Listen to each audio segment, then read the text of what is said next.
Oh yeah, quick addendum to that, what was basically a Kingdom Hearts video. 2.8, uh, I'm selling this to a friend today, hopefully, if I see him. Cause, I played 0.2, as a game, as a tech demo for Kingdom Hearts 3, I certainly hope a lot of things are smoothed out by the time Kingdom Hearts 3 finally comes out. Um, it's just kind of a slower version of Kingdom Hearts 2 with some little tweaks. Uh, and it was cool. I played it to a level I was comfortable with. Um, if Kingdom Hearts 3 plays like a more refined version of that, I'll probably have an A-okay time with it. That being said, the fact that you have to hold L1 and then switch to a different shortcut board with the D-pad instead of just using the still completely unused L2 and R2 buttons to perhaps bring up a second or even third selection of shortcuts. What the fuck? Use all the buttons on the fucking controller. That better be in Kingdom Hearts fucking 3. Jesus Christ. Um, Dream Drop Distance, it's like Birth by Sleep, except it sucks even more. Um, let's see. Metal Gear Solid 5. I've talked about this game enough. Ground Zeroes is a great little exercise of fucking around in this one little well-made mini-map. Phantom Pain, its map is a little too big, obviously, but I found enough enjoyment with the game. That's what I'll say. I've already made a video talking about how I'm sick of all the complaints. You've heard about all of them. There's nothing left to say. Metal Gear Solid 5 is a great game and a technical achievement of its own right, but it's not perfect. And I'm not defending any of its flaws. I'm just saying I don't want to hear about them anymore. Middle Earth, Shadow of Mordor, uh, this is a video game. People have played it, I believe. People have played this video game. I am not one of them. I own this game. Um, I've just not played it because I have just less interest in Batman, Arkham / Assassin's Creed likes than I thought I did.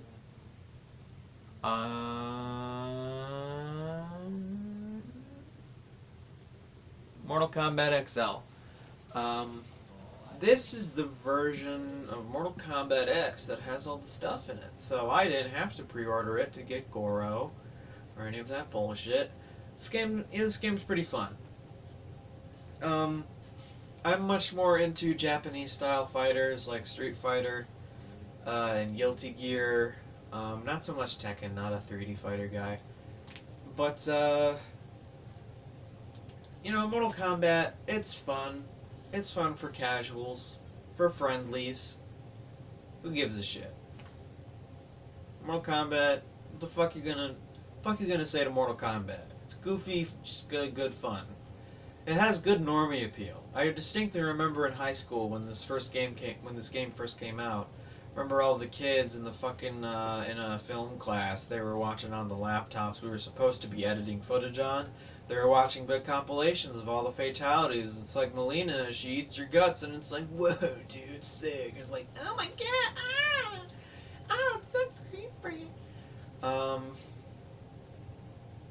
yeah, it's a game made with a lot of love. The story mode is not as good as the one in 9, but it is pretty good. It's not completely incompetent. Good shit, NetherRealm, I guess. I kind of want to get Injustice 2, but I kind of don't. I don't know, man. Seems... I don't fucking know. The animation in most NetherRealm games bothers a lot of people. It bothers me too.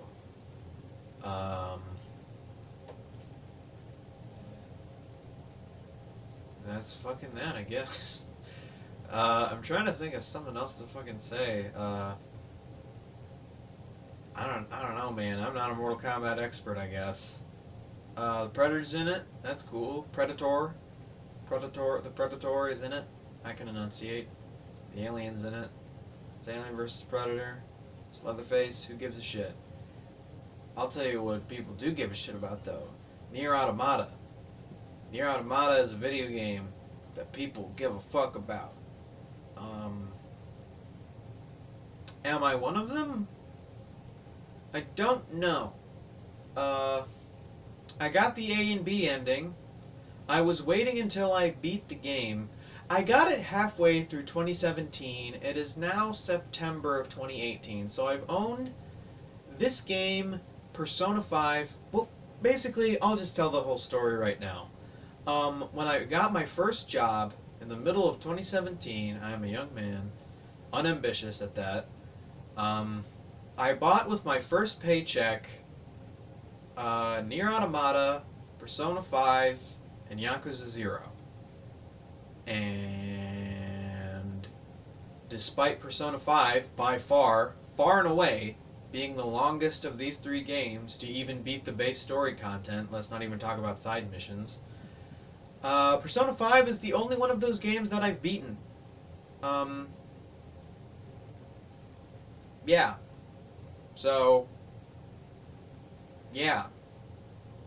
I was kind of thinking I would wait until I beat Automata before watching Clems's breakdown of the whole game. But I eventually just got fucking impatient, and it was watching the video that motivated me to finally finish the ending B. But I have still yet to do C, D, and E, the last three main endings. I think it's three. I think there's three more. But yeah, I don't know, man. Because the aesthetic is super cool, and Platinum games are always good. But I don't know. It's just I guess something about it just doesn't really resonate with me as Nier, or this style of kind of simplified character action RPG combat does with other people.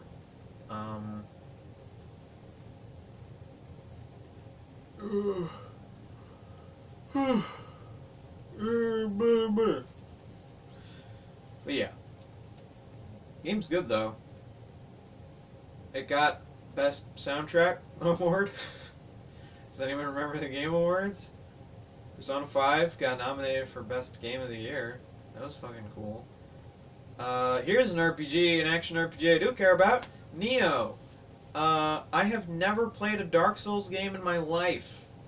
I have played maybe 2 minutes of Bloodborne, and that's it. Neo was my introduction to the Souls genre, to the Souls-like world. Because it's way more fast-paced. It's made by Team Ninja. And it's about fucking white guy samurai, which is what I am all about. America and Japan are in unison with one another on a primal level that few seem to understand but me. But it's fucking great. And this game is super cool. And I played it for 35, like, after I got it. I played it for a month straight, didn't play it for anything else. I have like 45 hours put into it. Oh, but the game's fucking long, dude, and there's also DLC I don't have, and Neo 2 got announced, so it's like, holy shit, I haven't been playing it recently. Like, I was so into the game, I was role-playing my character. I made his beard all scraggly, because later on in the game, you can customize his scraggly beard, and you can make it scragglier. So I was building this narrative. I always had him in the cool rice hat, like the Raiden, or rather Raiden from Mortal Kombat type rice hat, the wide brim. I had him wearing the cool rice hat. I would change the I would always swap out for better headgear, obviously, for better defense, for better equipment. But I would always go into the shop and customize it so it looked like a rice hat. And I would always have a scraggly beard, so you would always have like the cool guy with his eyes obscured by the rice cat as he wanders through the countryside. This gaijin who is now wearing a samurai, like who now has like a more samurai-esque ponytail, because you can also customize his haircut. And it's fucking cool. And I was like role playing, And this game is fucking cool. I'm a huge fucking samurai nerd. It's great. It's a great video game. I still have to beat it because it's holy shit. It's fucking long and it's great. I'm still not done with it. I've been pecking at it slowly, coming back to it. Play it for 5 more hours. Go away. Come back. This game's super fun. It's really fun. I've never played a Souls game. I doubt I'll be able to go back to any of them because without the ability to manually recharge your key, it's just gonna feel like shit in comparison. Um, it's great. Good game. Now this is an interesting one. Wait a minute. Did we went? Did what the fuck? There's a game missing here. I'll get to it later.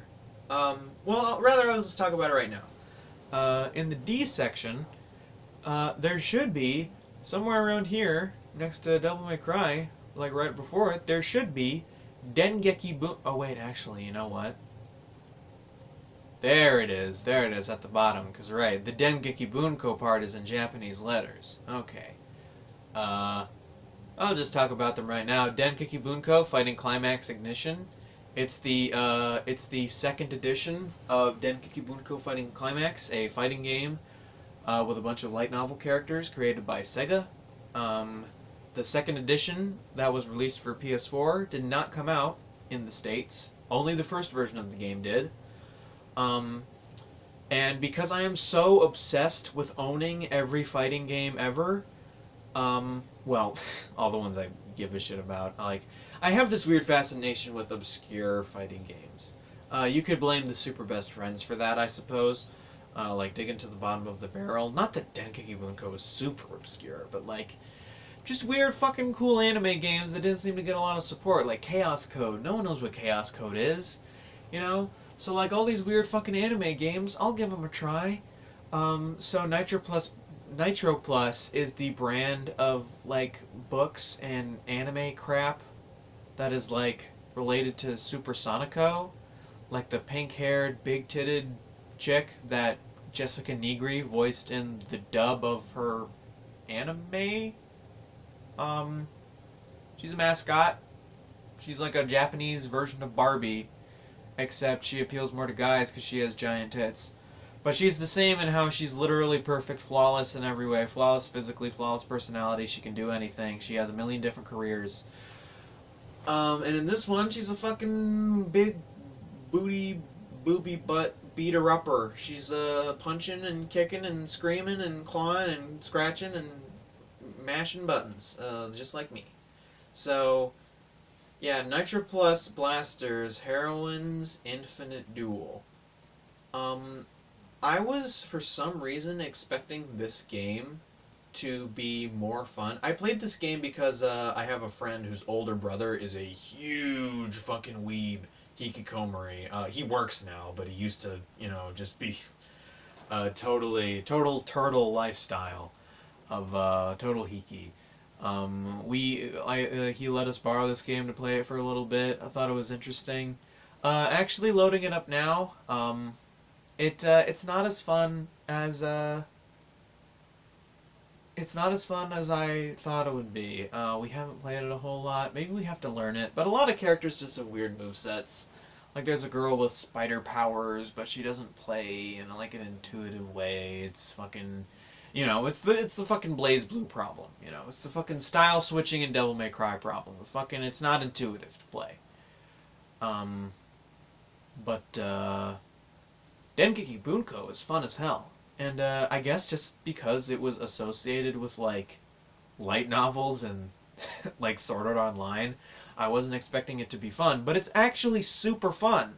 It feels a lot like Under Night In-Birth, but it has a really simplified system that's easy to understand. There have been a lot of simplified fighting games coming out with simplified control schemes so that we can get more normies into fighting games, and that's fine, but a lot of times I feel like it's been harming most games. But Dengeki Bunko does it just right. It's just right. It's super good. It's the best. And unlike with Nitro Plus Blasters, which just had one version come out and I could buy the DLC in the American store, I had to go onto Play Asia to buy gift cards for a bunch of yen to put into a digital bank account on like the Japanese PSN store so that I could buy the game, the two DLC characters for this for Denkeki Bunko, and I ended up spending more than what the characters actually, you know, were worth. So I have a bunch of spare yen fucking left over. Um, but yeah, it's fucking. And also, I paid like $65 to get the game, and then like 20 more bucks to get two additional DLC characters. I have a problem. I have a problem, people. Don't be like me.